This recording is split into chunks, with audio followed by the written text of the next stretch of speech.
দৰ্শকসকল আপোনালোকে চাই আছে ৰিয়েল ফেক্টছ আছাম। এটা সঘনে এইকেইদিন প্ৰশ্ন সুধি আছে যে 5,550টা পদৰ বাহিৰেও যি 45শ LP আৰু UPৰ আপোনালোকে ডিষ্ট্ৰিক্ট চিলেকশ্যন কৰি ৰাখিছে আৰু ডকুমেণ্ট ভেৰিফিকেশ্যন হোৱা নাই, তাত কাট অফসমূহ কেনেকুৱা যাব এইটো প্ৰশ্ন কৰি আছে। গতিকে আমি আজি দেখাম যে 45শ পোষ্টত কাট অফ কিন্তু যথেষ্ট কম যাব। কিয় কম যাব আপোনালোকক আজি আমি তথ্য সহকাৰে বুজাম। আপোনালোকে গম পায় যে যিমানখিনি আমাৰ চোকা চোকা প্ৰাৰ্থী আছিলে সেই প্ৰাৰ্থীসকলে ইতিমধ্যে GT, PGT, LP, UP সকলোতে তেওঁলোকে চাকৰিত নাম অন্তৰ্ভুক্ত কৰিবলৈ তেওঁলোক সক্ষম হ'ল আৰু থাকি গ'ল। ইয়াত আপোনালোকে যিখিনি কাট অফ দেখিছে এইখন হৈছে LPৰ, তেনেধৰণে UPৰো আছে এখন মেধা তালিকা, একেবাৰে যিখন দ্বিতীয় মেধা তালিকা, আৰু এই দ্বিতীয় মেধা তালিকাৰ পিছত হয়তো ফাইনেল মেৰিট লিষ্ট মাৰিব। অৰ্থাৎ ইয়াৰ আশে পাশে আপোনালোকৰ ফাইনেল কাট অফসমূহ আপোনালোকে এই 5,550টা পদৰ বিপৰীতে দেখিবলৈ পাব। ইয়াত আপোনালোকে দেখিছে বিভিন্ন ধৰণৰ কাষ্ট কেটেগৰী ৱাইজ যথেষ্ট ইয়াত কাট অফ কিছুমান কাষ্ট কেটেগৰীত কমেই গৈছে আৰু URত অলপ তুলনামূলকভাৱে বেছিকৈ কাট অফ যোৱা দেখিবলৈ পোৱা গৈছে। এতিয়া বৰপেটাত UR 66.534 গৈছে LPত। ঠিক সেইদৰে ছেকেণ্ড ডিষ্ট্ৰিক্ট বঙাইগাঁৱতো যদি আপোনালোকে চাই 64.095 UR, অন্যান্যবিলাকত তাতকৈ কম যাব। ঠিক আছে, এতিয়া কথাটো হ'ল আৰু কোনোবা যদি পাছ কৰা থাকি গ'ল সেই প্ৰাৰ্থীসকল হৈছে এই যিখিনি মই URয়ে উদাহৰণস্বৰূপে ধৰি ল'লোঁ, ইয়াতকৈ কম যাৰ নাম্বাৰ আছে এই প্ৰাৰ্থীসকল থাকি গ'ল। এতিয়া কথাটো হ'ল 5,550জন প্ৰাৰ্থীয়ে চাকৰি পাবলৈ সক্ষম হ'ল, কিন্তু সেই 5,550জনে এই 45শ পদতো তেওঁলোকে আবেদন কৰিছিলে। এতিয়া তুলনামূলকভাৱে আপোনালোকে যদি চাই 5,550 আৰু 45শ, গতিকে পোষ্টৰ ইমান ডিফাৰেঞ্চ নাই আৰু 1000 মানহে নতুন তাত চোকা মানুহ সোমাই আছে 45শ পদত। বাকী 35শ পোষ্ট যিসকলে আপোনালোকে নতুনকৈ পাছ কৰিছে। CTET লাষ্ট হৈছিলে 2024 চনৰ ডিচেম্বৰ মাহৰ যিটো ডিচেম্বৰ চাৰ্কুল, আৰু মাৰ্চত ৰিজাল্ট দিছিলে 2025 চনৰ।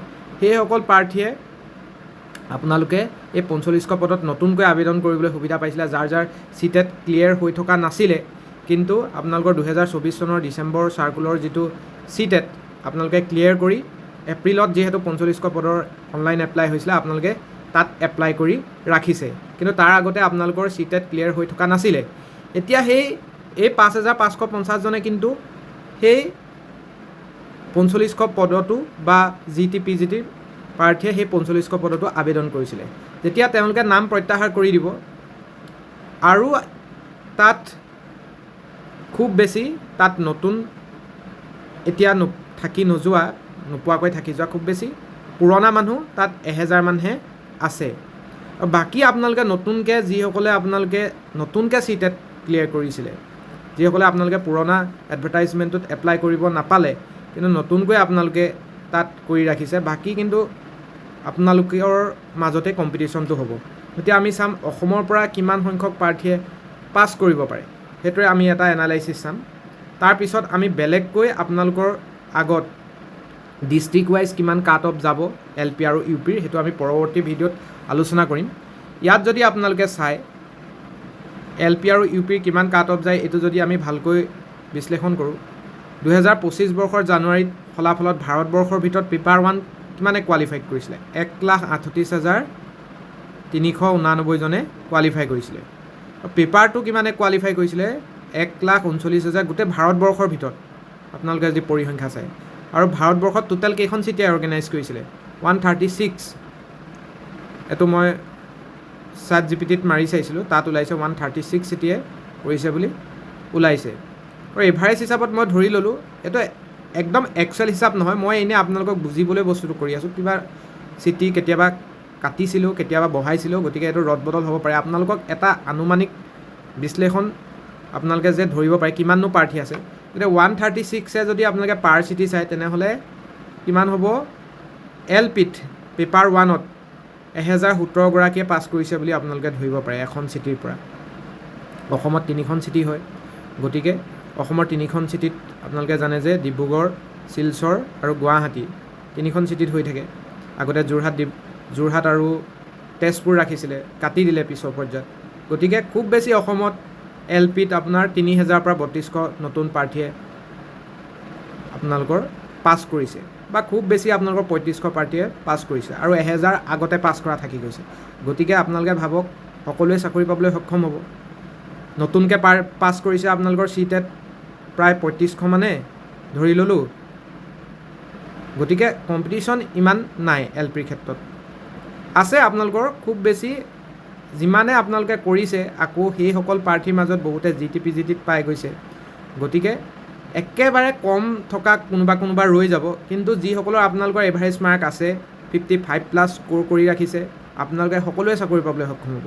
এতিয়া 3500 পদ মানে ইয়াত 4500 পদ LP UP দুয়োটাই কথা আছে বাৰু। গতিকে প্ৰায় আপোনালোকৰ UPটো যদি চাই আপোনালোকে চাব 1,39,888 আপোনাৰ 136 ডিভাইড কৰে 1028।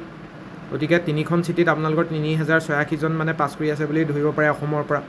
গতিকে ইয়াতো প্ৰায় আপোনালোকে 3500জন CTET যিটো আমাৰ 2025 বৰ্ষৰ মাৰ্চত ৰিজাল্ট দিছিলে, নতুনকৈ পাছ কৰা প্ৰাৰ্থীয়ে আবেদন কৰিছে বুলি ধৰিব পাৰে, আৰু আগৰ 1000 মান আছে বুলি ধৰিব পাৰে। গতিকে আপোনালোকে এই যিটো LP আৰু UPত 2900 ভেকেঞ্চিৰ ভিতৰত ইয়াতো 4500 মানে আবেদন কৰিছে। গতিকে আপোনালোকে কম্পিটিশ্যনটো কিমানৰ ভিতৰত হ'ব ভাবক। ইয়াতো আপোনালোকে 4045হে একচুৱেল মানুহ পাব। গতিকে আপোনালোকৰ 1:1.8 বা 1:2 মানহে কিন্তু প্ৰাৰ্থী আছে। তাৰ মাজতে আকৌ ফেক ওলাব কিছুমান, ডকুমেণ্ট ভেৰিফিকেশ্যনত কেঞ্চেল হ'ব। গতিকে খুব কম নম্বৰ পোৱা প্ৰাৰ্থীও আপোনালোকে চাকৰিটো পাবলৈ সক্ষম হ'ব এই 4500 পদত। যদিহে চৰকাৰে পুনৰ এইখিনি ডকুমেণ্ট ভেৰিফিকেশ্যন কৰি 2026 চনৰ প্ৰথমাৰ্ধতেই আপোনালোকক নিযুক্তি দি দিয়ে, তেনেহ'লে আপোনালোকে যিসকলে ভয় খাই আছে যে কিছুমানৰ 55 আছে UR, কিছুমানৰ 58 আছে, আপোনালোকে পাব নাই, এইটো কথা বহুতে ভাবি আছে। কিন্তু আপোনালোকক জনাওঁ যে এই গোটেই কথাখিনি বিশ্লেষণ কৰি যদি চায়, তেনেহ'লে আপোনালোকে দেখিব অসমৰ পৰা CTET উত্তীৰ্ণ প্ৰাৰ্থীৰ পৰিসংখ্যাটো আমি নেটত বিচাৰিছিলোঁ যদি পোৱা নগ'ল, কিন্তু আপোনালোকে বেছি নাপায়। 4500, 5000 ইমান প্ৰাৰ্থীহে কিন্তু পাছ কৰে। ঠিক আছে, আৰু যিসকলে এতিয়া ধৰক মই বা মোৰ গতে যেনিবা 5গৰাকী শিক্ষাৰ্থীয়ে CTET ক্লিয়াৰ কৰিলোঁ UPত। এতিয়া কথা হ'ল সেই গোটেই 5গৰাকী শিক্ষাৰ্থীয়ে PGT, GT বা UP এইবাৰ 5500 পদত তেওঁলোকে চাকৰি পাই গ'ল। তেওঁলোকতো কম্পিটিশ্যনত নায়েই 4500ত। গতিকে দেখকৈ আপোনালোকে দেখিব যে যদি নাম প্ৰত্যাহাৰ কৰিবলৈ দি দিয়ে, তেনেহ'লে আপোনালোকে আবেদন কৰাৰ 80-90%ই আপোনালোকে চাকৰি পাবলৈ সক্ষম হ'ব। কিন্তু এই কথাটো নিৰ্ভৰ কৰিব চৰকাৰে কেনেকুৱা ধৰণৰ পদক্ষেপ লয়। চৰকাৰে উইথড্ৰ কৰিবলৈ দিয়া নাই, আৰু যদি নিদিয়েও আপোনালোকে এইটো এটা ডিমাণ্ড উঠাব লাগিব যে যেনেধৰণে আপোনালোকে 5550টা পদত আপোনালোকে নাম প্ৰত্যাহাৰ কৰিবলৈ দিলে, এই 4500 পদতো দিয়ক।